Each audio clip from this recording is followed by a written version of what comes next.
Segunda carta de Paulo a Timóteo, capítulo 3, versículo 10, diz assim: Tu, porém, tens seguido a minha doutrina. Alguns se levantaram, então eu vou esperar que os demais que puderem, façam-no. Tu, porém, tens seguido a minha doutrina, modo de viver, intenção, fé, longanimidade, amor, paciência. Diga amém? Vamos para Tito, epístola de Paulo a Tito, capítulo 2,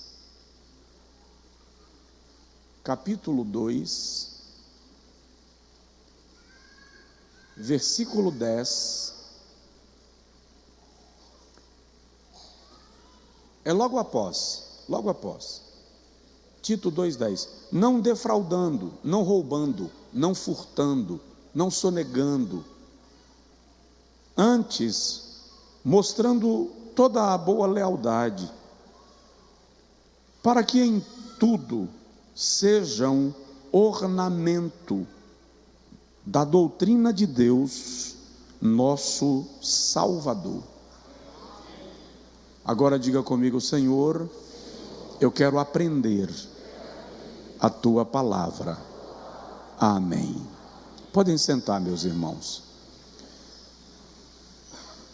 Bom, eu iniciei com os irmãos há 3 semanas atrás uma série de mensagens.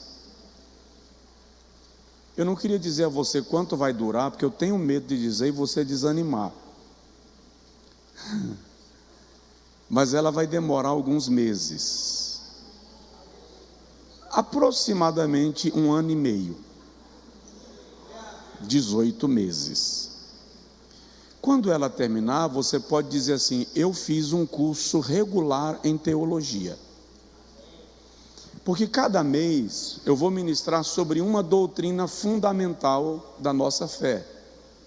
Então esse mês eu estou falando com os irmãos sobre o que é doutrina, a importância de perseverar na doutrina, a importância de aprender e de que seja pregada, ensinada a doutrina da palavra de Deus.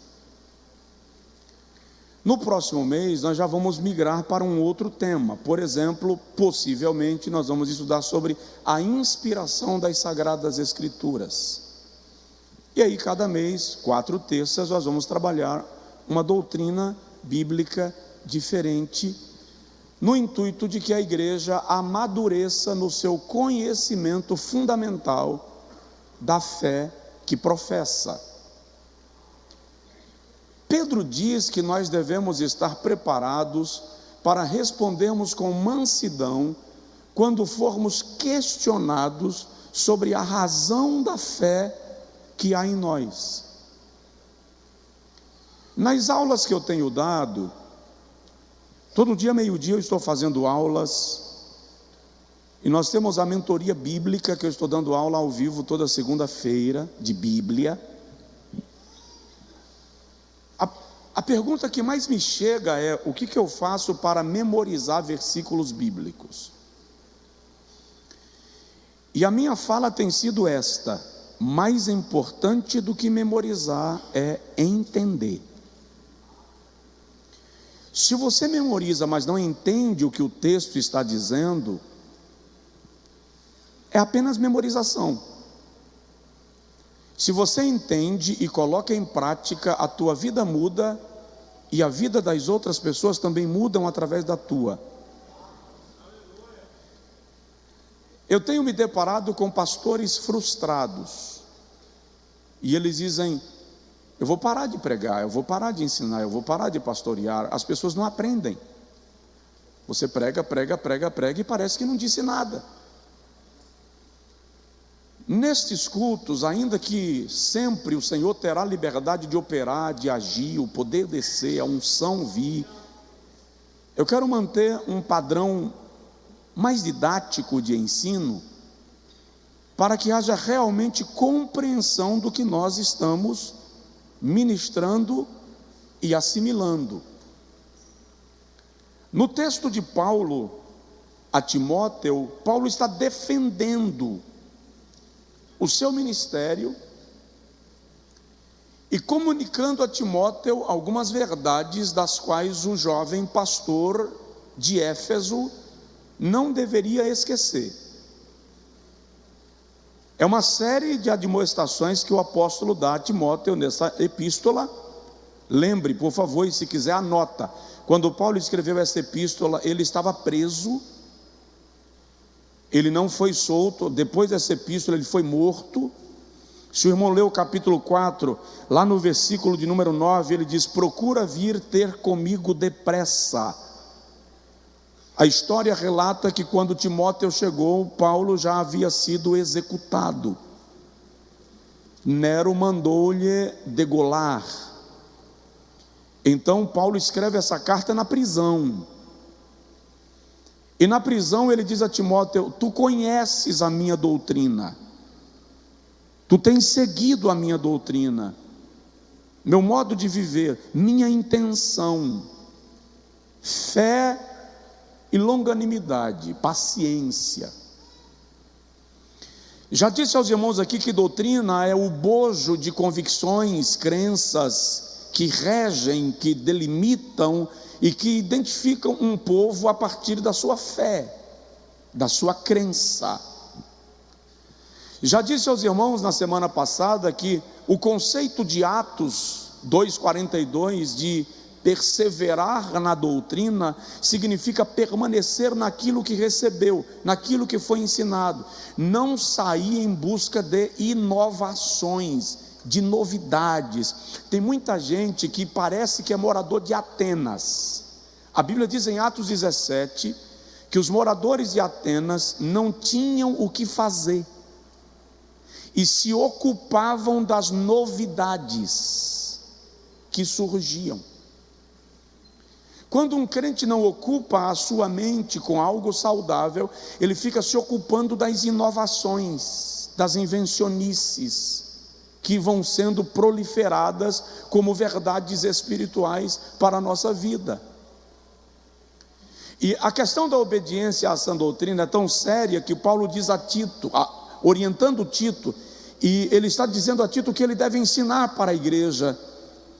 E Paulo diz: ensina para os irmãos, aos funcionários, aos servos, aqueles que são sob o jugo de alguém, que se sujeitem ao seu Senhor em tudo, não contradizendo, não quebrando ordens, não defraudando, não roubando. Não roube o horário, não roube a consciência, não roube mercadoria, não roube dinheiro, não roube o troco. Paulo está dizendo: não roube, não defraude.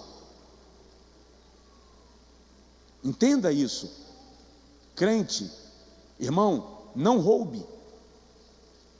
O troco que veio a mais que você não devolve é roubo. A mercadoria que você compra e não paga é roubo. A prestação de serviço que foi feita para você e você não pagou é defraudar alguém. E Paulo está dizendo: não roube. Para quê? Por quê? Para que vocês sejam o ornamento da doutrina. Eu fui pesquisar o que é ser ornamento da doutrina. Paulo fala da igreja como uma coluna, coluna e firmeza da verdade. Vamos pensar numa coluna trabalhada, detalhada, uma coluna de sustentação. O que é ser adorno? É você decorar aquela coluna, porque ela é central, ela é centro das atenções. Então aquela coluna é decorada. Paulo está dizendo: a igreja é a coluna, cada crente é o adorno dessa coluna, é a decoração dessa coluna, quando obedece à sã doutrina. Quando não obedece, macula, mancha, quebra, estraga. A ideia de Paulo aqui é para que a sã doutrina seja crível, se comporte de acordo com o que ela ensina. Anota isso aí. O conceito de Paulo em Tito 2,10 é: para que a doutrina seja crível, se comporte de acordo com o que ela ensina. É isso que Paulo está dizendo, e eu vou repetir a frase enquanto você anota: para que a doutrina seja crível, viva de acordo com o que ela ensina. Agora observe, eu digo sempre que Jesus não veio à terra fundar uma religião. Jesus não pretendia que o cristianismo fosse um movimento religioso. Cristianismo é estilo de vida, cultura, padrão. Jesus desejou que nós fôssemos, ou Jesus deseja que nós sejamos conhecidos pela obediência aos seus ensinos. É tanto que mais de uma vez ele diz: nisto o mundo saberá que o Pai me enviou. Em João 13 ele diz: amai-vos uns aos outros, e o mundo saberá que eu sou enviado do Pai quando vos amardes uns aos outros. Em outro momento ele diz: se guardardes as minhas palavras, e as minhas palavras estiverem em vós. Então, na medida que nós guardamos a sã doutrina, que nós obedecemos a sã doutrina, nós tornamos o ensino de Jesus crível. As pessoas acreditarão pela transformação que começam a ver e a perceber na nossa vida. Eu disse aos irmãos o que está aí na palavra-chave, eu usei semana passada: a sã doutrina é o conteúdo por excelência do ensino cristão. E acrescentei: a Bíblia, de onde provém a sã doutrina, é inspirada e inerrante. Não vou tomar tempo nisto, porque mês que vem nós vamos ter aí algumas horinhas para falarmos disso. Mas a base da doutrina cristã é a palavra de Deus, a Bíblia Sagrada. Só quem crê diz amém. E a sã doutrina, conforme eu coloquei aí na introdução que eu montei à mão, fundamenta e rege a prática da vida cristã. Quando nós dizemos que a Bíblia é o nosso livro de regra, de vida, de prática e fé, nós estamos dizendo que ela rege, orienta, conduz, estabelece parâmetros para a nossa maneira de viver. Devo destacar que a sã doutrina não pode ser apenas crida, ela precisa ser vestida, posta em prática, colocada em evidência. Quando nós falamos da sã doutrina, é necessário entender que na medida que nós seguimos a orientação do Senhor Jesus, nós tornamos o nome de Jesus glorificado. Tem alguém aí? Então eu vou repetir: na medida que nós colocamos em prática o ensinamento do Senhor Jesus, nós tornamos o nome do Senhor Jesus glorificado. Ele é glorificado através de nós. E observe, doutrina autêntica resultará em vida cristã autêntica. Vida cristã autêntica resultará em testemunho autêntico. Testemunho autêntico vai anunciar uma fé autêntica. A vida cristã não pode ser a prática ritualística da religião. Ela precisa ser o resultado de uma experiência de vida que nos torna parecidos com Jesus. No Evangelho segundo João, capítulo 17, versículo 17 a 19, o Senhor Jesus está fazendo a sua oração, conhecida como oração sacerdotal, e ele diz: santifica-os na verdade, a tua palavra é a verdade. Assim como tu me enviaste ao mundo, também eu os enviei ao mundo. e por eles me santifico a mim mesmo, para que também eles sejam santificados na verdade. Presta atenção nisso. Tem muita gente que prega, lê a Bíblia, mas não entende a Bíblia.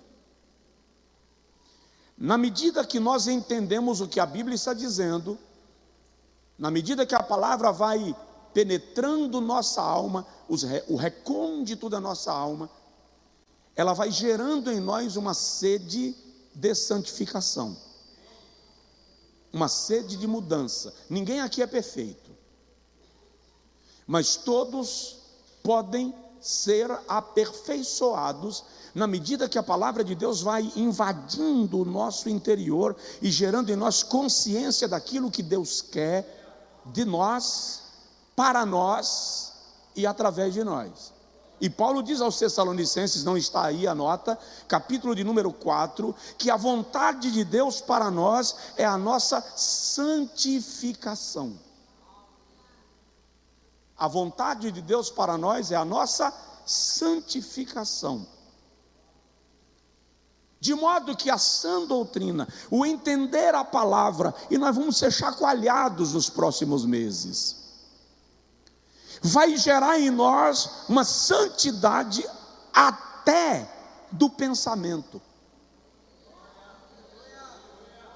Alguém já disse que você não pode impedir um pássaro de sobrevoar a tua cabeça, mas você pode impedir que ele faça um ninho sobre ela.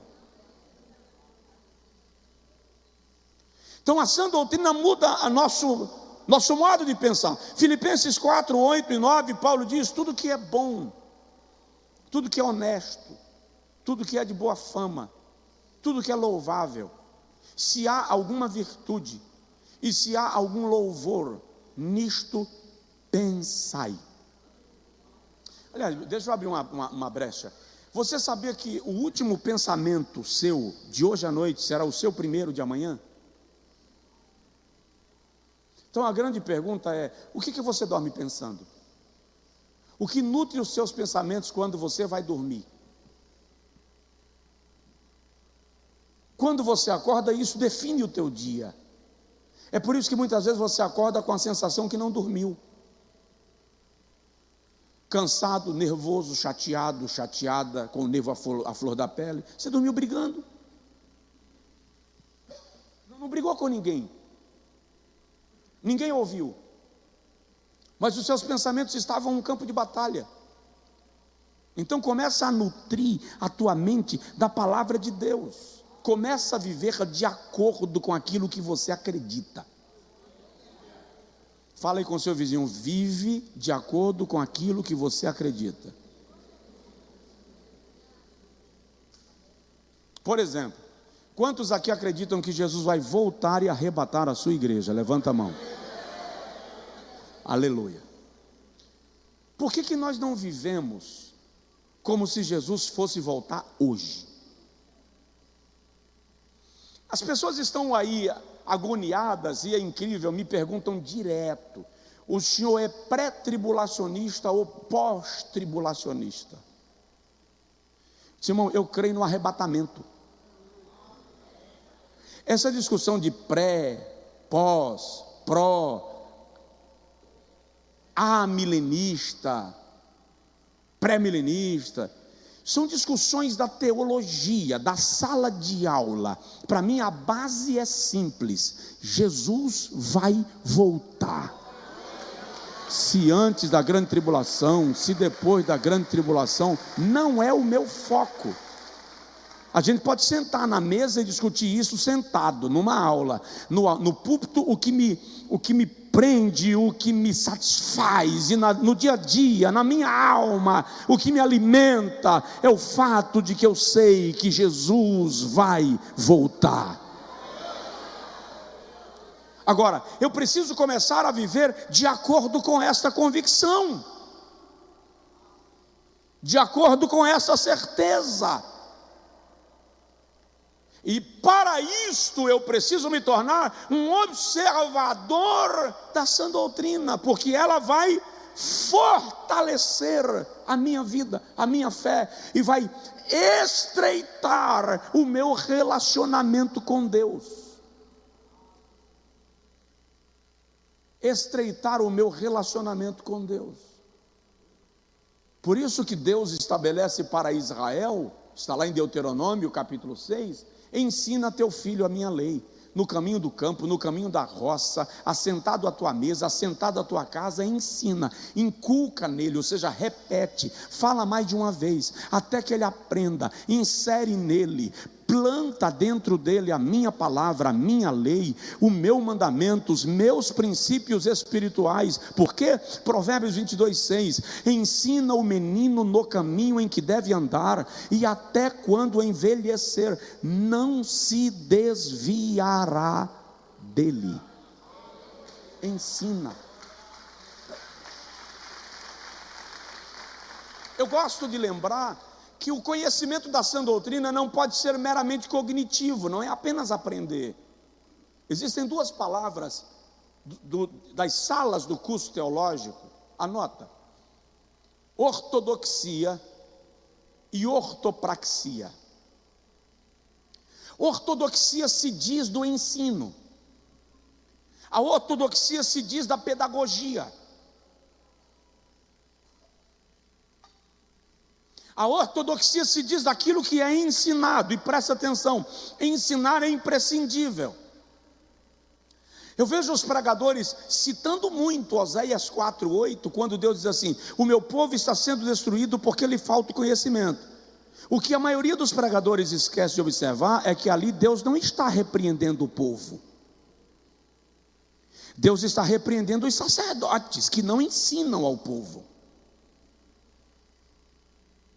Eis o detalhe. Então, é meu dever praticar a ortodoxia cristã, ensinar, ministrar, orientar. É meu dever, mas agora não só meu, também teu, a ortopraxia.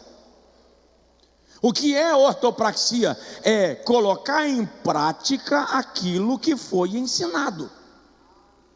Porque presta atenção, tudo que eu te dou é informação. Você está recebendo informação agora, versículos bíblicos, referências bíblicas, conceitos e princípios. Informação só se torna conhecimento quando a gente coloca em prática. Isso não está aí. Informação só se torna conhecimento quando a gente coloca em prática. E conhecimento só se torna sabedoria quando se torna cultura. Quando eu transformo em estilo de vida, isto vira sabedoria. Com a sã doutrina, é assim que nós devemos viver. É assim que nós devemos agir. Porque isso vai fortalecer a nossa relação com Deus. Observe, eu coloquei aí no último parágrafo dessa abertura que uma das características da vida cristã é a liberdade. Diga comigo, liberdade. Diga comigo, eu sou livre. Presta atenção, ninguém é obrigado a seguir a Cristo.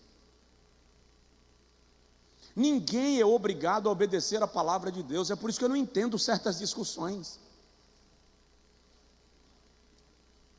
Porque ninguém é obrigado a fazer o que a Bíblia diz. Em nenhum momento Deus vai colocar uma espada no teu pescoço e dizer: me obedece ou eu te decepo. Não vai. Jesus diz: eu sou a porta. Quem entrar por mim, entrará e sairá. Salvar-se-á, entrará e sairá. Liberdade. Não está falando de entrar e sair para o mundo, não. Está falando de liberdade de acesso a Deus. Quando eu entendo que a marca da vida cristã é a liberdade, eu deixo de fazer as coisas pelo medo, para agradar as pessoas, por obrigação, e passo a fazê-las pelo prazer de caminhar com Jesus. de andar com Jesus. Quando nós entendermos isto, aí nós vamos compreender quando Jesus diz assim: se alguém quiser vir após mim. Lucas 9, 23. Eu acho esse versículo um desaforo. Acho. Por quê? Presta atenção. Quando Jesus disse esse versículo, é a última vez que ele vai sair da Galileia para Jerusalém, tá? Agora ele vai morrer. Então ele vai começar a viagem, que era de aproximadamente 190 e 195 quilômetros, subindo, a pé, atravessando o deserto, terreno pedregoso. E lá vem os 12 apóstolos e alguns discípulos querem vir também, porque afinal de contas é Páscoa e Jesus vai para Jerusalém. O que vai acontecer lá? Jesus para e diz assim: ó, se alguém quiser vir após mim, negue-se. Ou seja, a partir de agora, deixe de existir para si. Jesus está dizendo: não haverá volta. Tome cada dia a sua cruz, ou seja, saiba que você está assumindo um compromisso de sacrifício. Mas é como se ele dissesse: não estou chamando ninguém, é se quiser. É por isso que eu acho que é um desaforo esse versículo.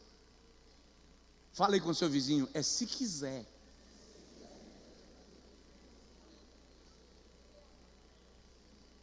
Então, a marca da vida cristã é a liberdade. Gálatas 5:1, Paulo diz assim: para a liberdade Cristo vos libertou. Permanecei, pois, firmes, e não retorneis ao jugo da escravidão. Não, essa referência não está aí não. Gálatas 5:1, para a liberdade Cristo vos libertou. Permanecei, pois, firmes. Diga comigo: eu fui salvo. Não, assim não, pelo amor de Deus, está parecendo que você comeu hambúrguer? Vamos lá, fala de quem comeu tutano de mocotó. Eu fui salvo para ser livre.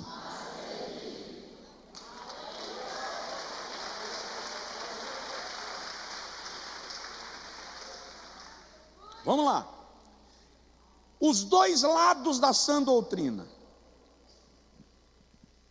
O lado negativo e o lado positivo. O que é o lado negativo da sã doutrina? O confronto, o dedo na testa. Na medida que você vai aprendendo a Bíblia e o Evangelho puro e santo, ele vai te desnudando. Ele vai arrancando os cascões das tuas feridas ocultas. Vai mexer com os vícios, hábitos mentais. Você será forçado a abdicar da religiosidade e obedecer os preceitos de Deus, em vez de seguir ritos e dogmas. Isso é um lado negativo. Por quê? Porque você vai ser desafiado a mudar. E ser desafiado a mudar é desconfortável. Porque tem coisas que estão tão entranhadas em nós, são da nossa cultura pessoal. Aprendemos na nossa família, é uma prática habitual, e a sã doutrina vai arrancar isto de nós. O apóstolo Paulo diz a Timóteo, segunda carta, capítulo 3, versículo 12: os que querem viver fielmente, piedosamente, santificados em Cristo Jesus, padecerão perseguições. Então aqueles que decidem viver piamente vão sofrer retaliação. Alguém me entendeu ou não? Ah não, se eu for fiel a Deus, eu vou ser muito fiel a Deus, que é para eu não ter luta nenhuma, eu vou ser bonzinho para Deus me dar doce. Não, na vida cristã não é assim. Você vive piedosamente, você vive fielmente e enfrenta dificuldade. Hebreus 12, de 1 a 3 diz assim: nós, pois, que estamos rodeados de uma tão grande nuvem de testemunhas, deixemos todo embaraço e o pecado que tão de perto nos rodeia, e corramos com paciência a carreira que nos está proposta, olhando para Jesus. Olhando para quem? Olhando para quem? Olhando para Jesus, autor e consumador da fé. Seu alvo é Cristo, seu foco é Cristo, sua referência é Cristo. A nossa vida pertence a Ele, mas a sã doutrina vai mexer com a gente, vai desconfortar. Eu lembro de uma certa feita que eu preguei aqui em Feira de Santana, lá no templo sede da ADEFES, onde eu pregava às terças. E na terça seguinte, uma irmã me procurou para dizer que na terça passada ela saiu da igreja revoltada comigo, e ela saiu me xingando. E ela disse que chegou em casa resmungando e dizendo: quem ele pensa que ele é para me dizer essas coisas? Eu estava pregando no púlpito, eu não disse nada para ela, mas ela teve a sensação que eu estava colocando o dedo na testa dela e dizendo uns desaforos para ela. Ela ficou nervosa e foi para casa chateada. E o marido dela não era membro da igreja. E ela disse que enquanto ela batia panela na cozinha, resmungando e reclamando, o marido acordou. E o marido parou na porta da cozinha e disse: que foi, moleque, tu vai para a igreja e volta nervosa desse jeito? Aí ela falou assim: o pregador, um menino, falou umas coisas para mim hoje que eu não sei quem deu a ele ousadia. Aí o marido perguntou: e o que foi que o pregador falou? E ela começou a repetir a pregação. Aí o marido disse: mas tu é assim mesmo. Na terça seguinte ela veio para o culto e o esposo veio junto. Sabe o que é interessante na sã doutrina? É que o pregador está falando para uma multidão, mas a sensação que você tem é que ele está falando no teu pé de ouvido, te dizendo coisas que só você sabe. Aí você diz assim: será que já foram me dedurar, bando de língua grande? Foi a Josefina, foi a irmã Trifosa que não aguenta calar a boca, foi o Epafrodito. Foi não, é que o Espírito Santo, pela palavra, encontra no nosso coração a necessidade e fala com a gente naquilo que nós precisamos ouvir.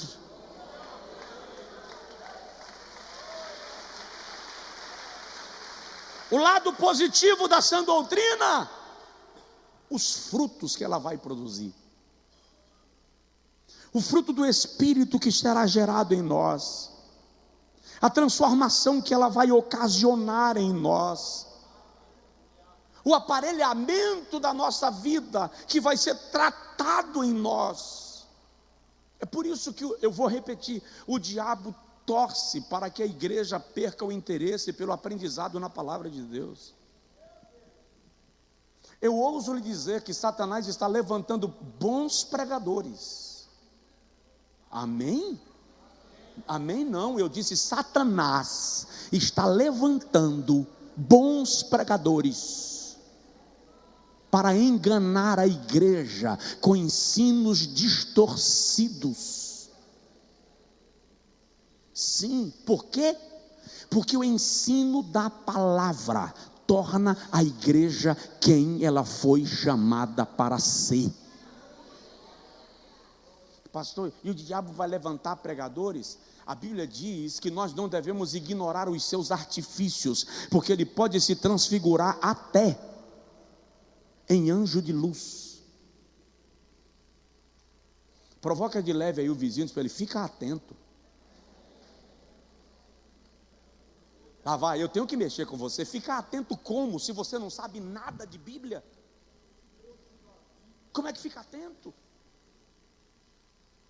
Camarada chega aqui e cita uma barbaridade bíblica e a gente dá glória, porque a gente não sabe nada de Bíblia. Não sabia. Diga comigo: não sabia. Agora eu vou aprender. Agora vamos lá. O que é ser adornado pela sã doutrina? Eu citei um texto aí de Daniel 12:3, que eu acho lindo esse texto, porque o Senhor diz assim: aqueles que a muitos ensinam a justiça resplandecerão como fulgor no firmamento. Aqueles que a muitos ensinam a justiça resplandecerão como fulgor no firmamento. Vamos olhar algumas coisas sobre a sã doutrina. A Bíblia compara a sã doutrina com a chuva de inverno. Aqui na Bahia é fácil falar disso, porque a gente sabe muito bem a diferença entre chuva de inverno e trovoada. Sabe ou não sabe? Vamos lá. A trovoada vem, o relâmpago retumba, os raios cortam os céus, cai até árvore. A Maria Quitéria vira uma lagoa. Os bueiros não dão conta. A Getúlio Vargas, dá para brincar de skate na água, né? É incrível isso, é chuva de trovoada. Enche a cisterna, enche o reservatório, inunda as ruas. Mas presta atenção, chuva de trovoada não faz bem para a lavoura. É muito forte, chega inclusive a prejudicar a lavoura.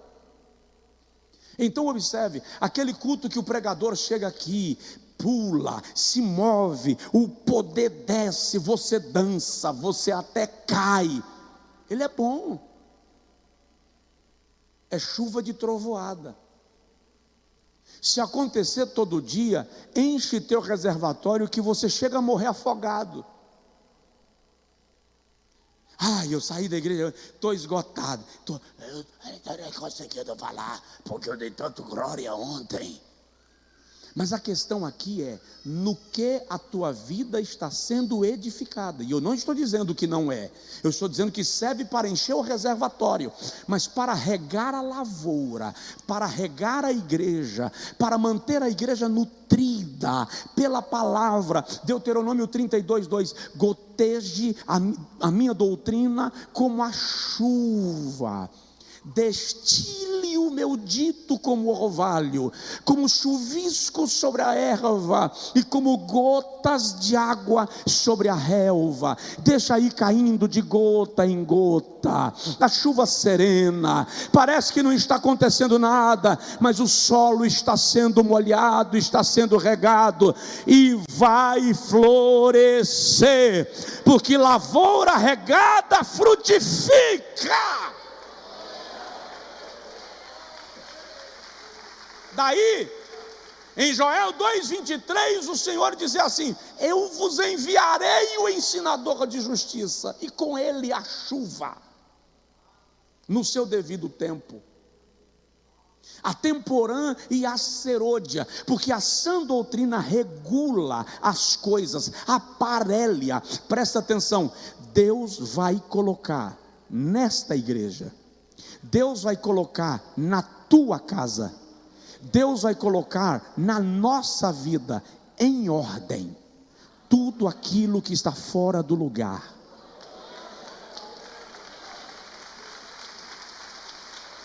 Não vai precisar o pastor ficar chamando ninguém atenção, dando bronca em ninguém. Não vai. A própria palavra vai ir martelando, corrigindo, arrumando. De tal modo, o ensino da palavra é tão extraordinário que quem decide não viver sob a sua orientação não suporta permanecer no mesmo lugar. Entende? Então, compara-se com a chuva, goteja a minha doutrina como a chuva. Segundo lugar, a doutrina é uma fonte de vida. Lá em Provérbios capítulo 13, versículo 14... e o versículo 20 diz assim: a doutrina do sábio é uma fonte de vida para desviar dos laços da morte. Versículo 20: anda com os sábios e serás sábio, mas o companheiro de idiotas, o termo aqui é idiota, O companheiro de tolos, o companheiro de idiotas, vai viver aflição. Provoca seu vizinho e diz para ele assim: veja com quem você anda. A doutrina te tornará seletivo.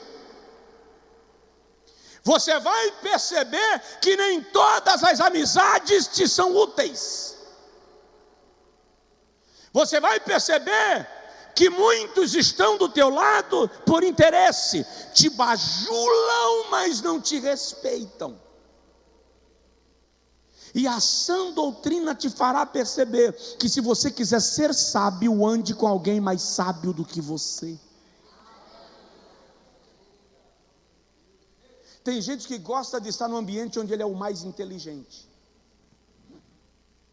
que é para ele virar a estrela.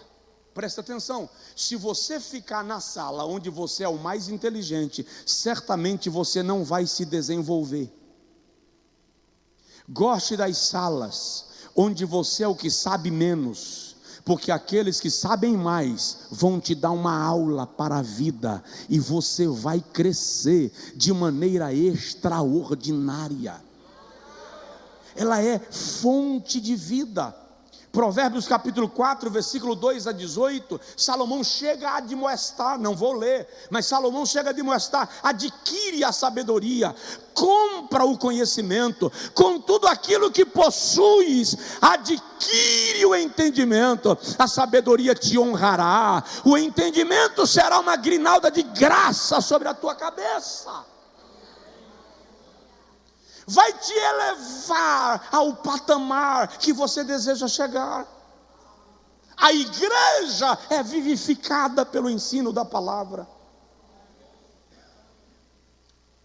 Essa igreja vai viver um avivamento extraordinário pela palavra. Nosso culto de doutrina está mudando. Nossa escola bíblica está mudando. Você vai aprender palavra de Deus, você vai navegar na palavra de Deus. É impossível comer Bíblia e não entrar na oração. É impossível receber Bíblia e não começar a jejuar. É impossível aprender a Bíblia e não começar a se santificar. A palavra do Senhor vai avivar a nossa casa e a nossa vida. Só quem recebe isso dá um brado de glória. Quem está em casa, no online, glorifica o Senhor com a gente. Dá um aleluia aí no chat. Aleluia. A sã doutrina te fará mais sábio. Letra C. Paulo diz a Timóteo: desde a infância sabes as sagradas letras, que podem fazer-te sábio e entendido. João capítulo 7, versículo de número 17, o Senhor Jesus declara da seguinte maneira: se alguém quiser fazer a vontade dele, pela mesma doutrina, conhecerá se ela é de Deus ou se eu falo de mim mesmo. Conhecerá, é a doutrina que nos faz conhecer. Pastor, eu quero conhecer a Deus, é pela Bíblia. Eu quero conhecer o Espírito Santo, é pela Bíblia. Pastor, eu quero conhecer uma vida de intimidade com Deus, é pela Bíblia. Aqui está a fonte. Aleluia. Ela vai te tornar sábio para a vida. João 5,39, Jesus critica os saduceus, e ele diz assim: vocês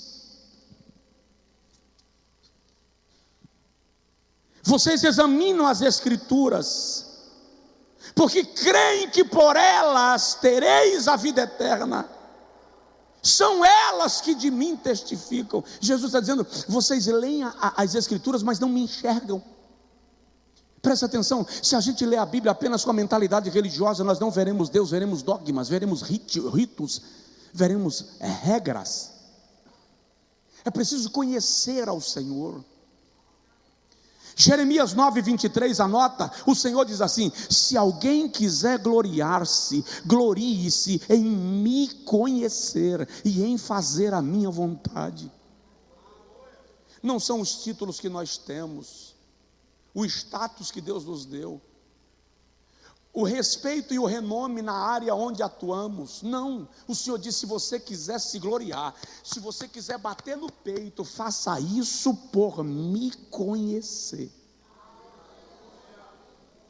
E aí é triste, porque em Isaías capítulo 1 ele diz assim: o boi conhece o seu dono, o jumento conhece aquele que lhe monta, mas o meu povo não me conhece.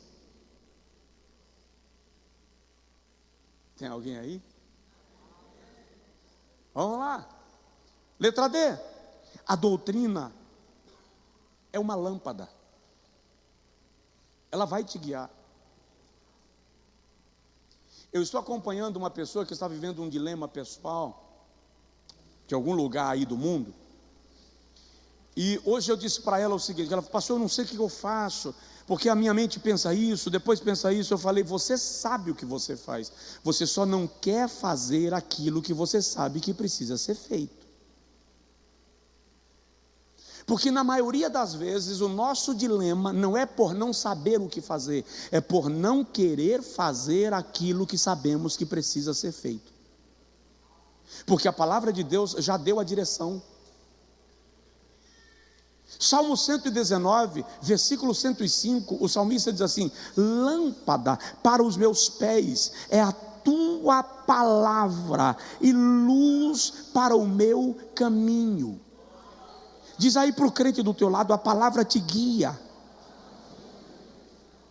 Provérbios 6:23, Salomão diz: o mandamento do Senhor é uma lâmpada, e a lei do Senhor é uma luz, e as repreensões da correção são o caminho da vida. Deus quer nos guiar, Deus quer nos conduzir. Tem um hino do cantor cristão que diz assim: Deus me guiará,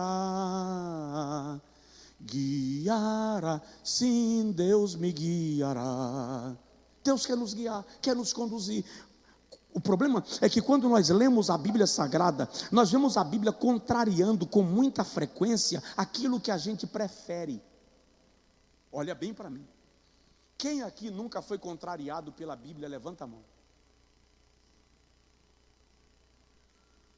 Normalmente a Bíblia contraria aquilo que a gente prefere. Sabe aquela história de que comida saudável normalmente não é saborosa? Não existe esse provérbio? Estão aí os profissionais da culinária tentando criar receitas de comidas saudáveis que tenham sabor. Mas normalmente nós dizemos: só porque eu gosto não pode. A palavra de Deus é essa comida saudável, mas o sabor não apetece. O profeta diz: achando eu as tuas palavras, logo as comi, elas foram gozo e alegria para o meu coração, mas quando ingeri, elas foram amargas ao meu paladar. Por quê? Porque confronta, porque provoca, porque desmancha todo o ninho que a gente providenciou, tudo aquilo que a gente planejou, tudo aquilo que a gente preparou. Eu estava estudando sobre um assunto na Bíblia, e eu demorei meses estudando esse negócio para conseguir entender. Eu li mais de 20 livros sobre esse assunto, lendo comentários de comentaristas e livros especificamente sobre o tema, para entender a questão. E quando eu cheguei a uma conclusão que aparentemente eu havia entendido, eu pensei: eu não concordo. Eu pensei: eu não concordo. Não tem sentido. Isso aqui não é aplicável. No meu mundo isso não é aplicável. Eu não concordo. E eu levantei e saí caminhando ali pela frente da casa. Não tem como, eu não concordo. Aí no meu coração eu ouvi o Espírito Santo falar nítido. Sabe quando a voz vem clara, audível no teu interior? E ele disse assim: quem é você para concordar ou discordar daquilo que eu estabeleci como princípio? Foi tão clara que eu disse: não, eu não sou ninguém não. Eu estava aqui brincando. Eu não vou discutir não, senhor, não sou ninguém não. Porque a palavra de Deus vai confrontar a nossa vida. Mas presta atenção, cada vez que Deus te confrontar, Ele está dizendo: te amo, amo você. Estou te confrontando porque não vou te perder para esta decisão que tem efeito temporário. Permanece debaixo da minha palavra e eu te darei uma vida de vitória gloriosa.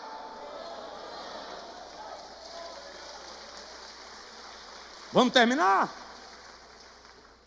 A sã doutrina te sustenta na presença de Deus. Deixa eu contar para vocês uma coisa aqui.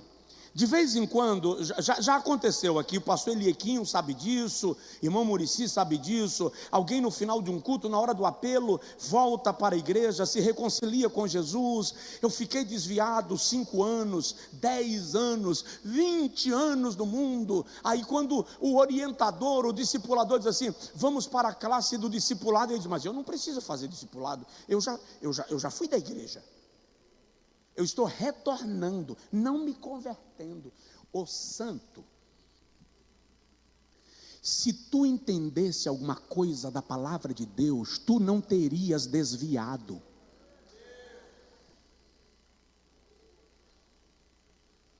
Porque quando você compreende, você leva pau.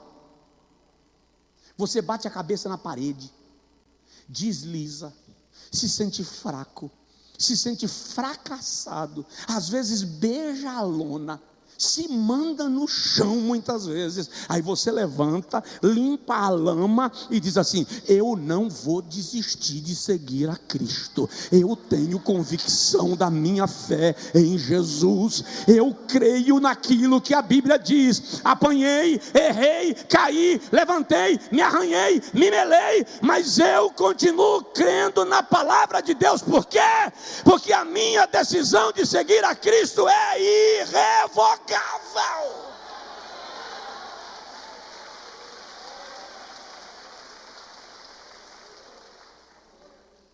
Eu ia entrando num mérito aqui que não cabe agora, não dá tempo. Eu ia entrando numa macarronada que não ia dar tempo eu enrolar o garfo segurando a colherinha para você comer o macarrão. Mas só para dar uma dica ou uma deixa, é por isto que eu entendo que se o cidadão foi salvo por Jesus, o mundo não lhe encanta mais. Não é que o mundo é ruim para a carne? Claro que não. Vamos largar de imbecilidade. Você vai me dizer que não? Que está lá não satisfaz a carne? Claro que satisfaz. Mas acontece que eu conheci Jesus. E aí o compositor diz assim, ó: quem já pisou no santo dos santos, em outro lugar, não sabe viver, e onde estiver, a glória de Deus. Repete: quem já pisou no santo dos santos, em outro lugar, não sabe viver, e onde estiver, clamar pela glória, a glória de Deus. Oh, aleluia. Coloque a mão assim no peito e diga comigo: eu não vou me desviar da presença de Deus nunca. Diga comigo: apesar de mim mesmo, apesar das minhas fraquezas, a minha decisão de seguir a Cristo é irrevogável. Aleluia.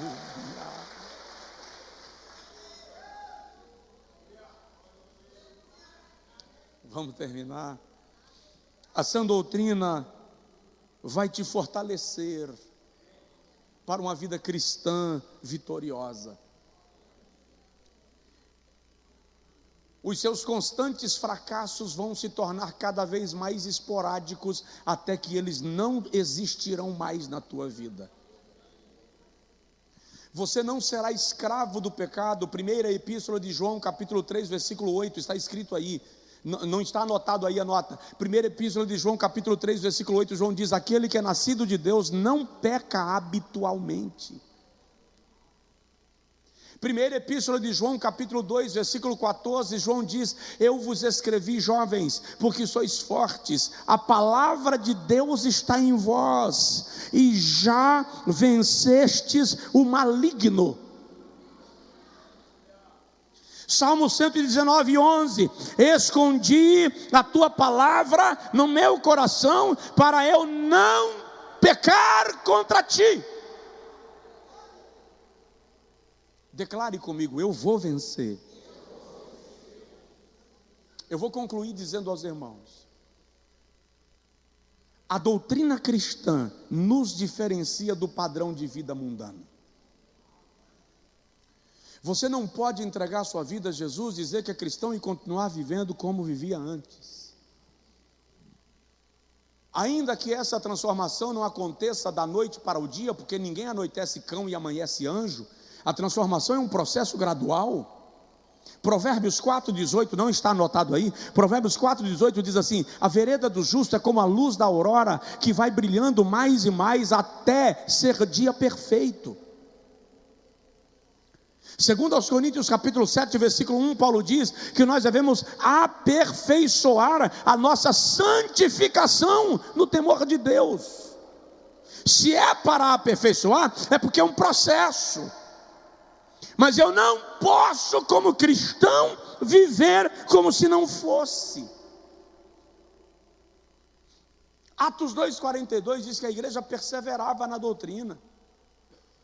Já expliquei para os irmãos que perseverar significa permanecer naquilo que aprendeu. Repetir, continuar, insistir. Porque o apóstolo Paulo diz aos Romanos no capítulo 12, versículo 2: e não vos conformeis a este mundo. A palavra não se conformar ali, eu já vi alguém pregando: o crente não pode estar conformado com as coisas que estão acontecendo, tem que denunciar, porque a Bíblia diz: não vos conformeis. Não. O sentido bíblico ali é: não se torne conforme, não se adeque, não deixe o sistema do mundo lhe moldar. Ei, crente não vive de onda. Crente não é surfista, crente mergulha, desce para conhecer o mais profundo da parte de Deus. Então não se conformar ali, não deixe o mundo lhe comprimir, não deixe o mundo estabelecer um padrão para você. João 15, 18 e 19, não está aí. Jesus diz: se o mundo vos odeia, sabei que antes de vos odiar a vós, odiou-me a mim. Se vós fosseis do mundo, o mundo amaria o que era seu, mas como vós não sois do mundo, porque do mundo eu vos tirei, por isso o mundo vos odeia. Vivo numa geração na qual a igreja quer ser igreja imundo.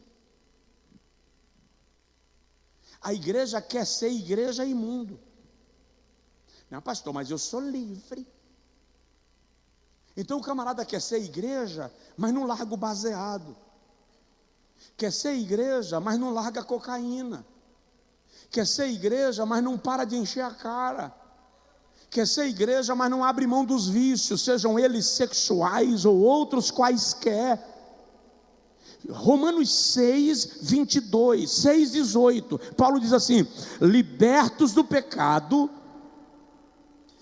fostes feitos servos da justiça. Presta atenção, você continua servo. Tem alguém do seu lado? Se tiver, fala com ele: você continua servo. Diz para ele: o que mudou não foi o teu status, foi o teu Senhor. Você já não é servo do pecado, agora nós somos servos de Cristo Jesus, nosso Senhor. Só quem pode fica de pé, por favor. E aí Jesus diz em Mateus 5,13: vós sois a luz do mundo, vós sois o sal da terra. Sabe o que isso significa? Fomos chamados para influenciar e não para sermos influenciados. Você me entendeu? Diga amém. Nós vamos orar, eu quero orar por você e com você. O irmão que está online, ora com a gente. Eu quero pedir ao Senhor que a sua palavra seja aplicada em nós, mas quero lhe pedir também que não faça desse papel um negócio para ser jogado no canto. Quem é da velha bleia, da época da velha Assembleia de Deus, vai lembrar que o conjunto era chamado conjunto de senhoras. O conjunto de senhoras compravam as pastas com plástico dentro para colocar as cópias dos louvores. Quem lembra, levanta a mão. Tem uns dois aí, vocês são antigos, né, irmão? Deus abençoe. Elide nem levantou a mão, irmão, para fingir que não é dessa época. Eu não vou contar no microfone, porque eu não sei se o sofá está confortável. Vamos lá. Pega esse material e encaderna, coloca num lugar que você possa ler durante a semana. Pesquisa, confere os textos, faz isso gerar vida na sua vida, faz isso ecoar em você. Quando eu me deparo com pessoas por aí que elas dizem: pastor, suas pregações transformaram minha vida, suas pregações têm mudado a minha vida.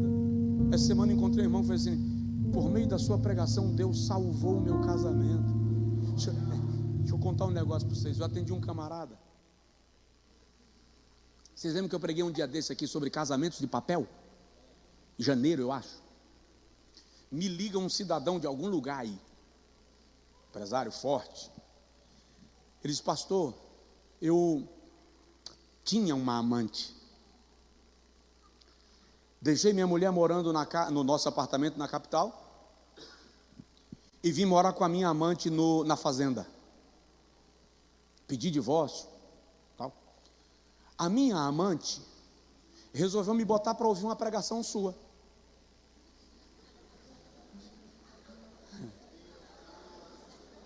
E a pregação que ela escolheu foi casamentos de papel. Ela achou, na percepção dela, a pregação seria algo do tipo: dissolve, joga na água e dissolve, porque é assim, é de papel. Pelo contrário, pastor, foi um choque, porque no meio da pregação o senhor começou a mostrar o quanto o casamento é espiritual. Quando terminou a pregação, eu olhei para ela e disse: arruma as tuas coisas, estou te levando para a tua casa e vou voltar para minha mulher e para os meus filhos. Saiu pela culatra. A palavra de Deus vai fazer isso, vai te surpreender, vai mudar a sua vida. A palavra de Deus, aleluia. Se nós estudarmos, se nós lermos, se nós refletirmos, se nós meditarmos, e se nós colocarmos no coração dizendo: Senhor, eu vou colocar em prática, a gente vai ser crente. A gente vai ser crente. Nós vamos aceitar Jesus como Salvador de novo. Senhor, por misericórdia, por muita misericórdia de nós, aplica a tua palavra em nosso coração. Tu sabes em nós onde residem resquícios da velha vida. Tu sabes de nós onde estão estoques do mundo. Entra no depósito, entra no ferro velho, retira lá de dentro, Senhor, o rancor, a vingança, a amargura, a cobiça, a mentira, a manipulação, a arrogância, a vaidade. Retira, Senhor. Produz em nós o que a Bíblia chama de fruto do Espírito. Nós nos entregamos ao Senhor, nós te recebemos como Senhor e Salvador da nossa vida. Nós nos rendemos a Ti, pelo poder da Tua palavra, nos transforma, em nome de Jesus.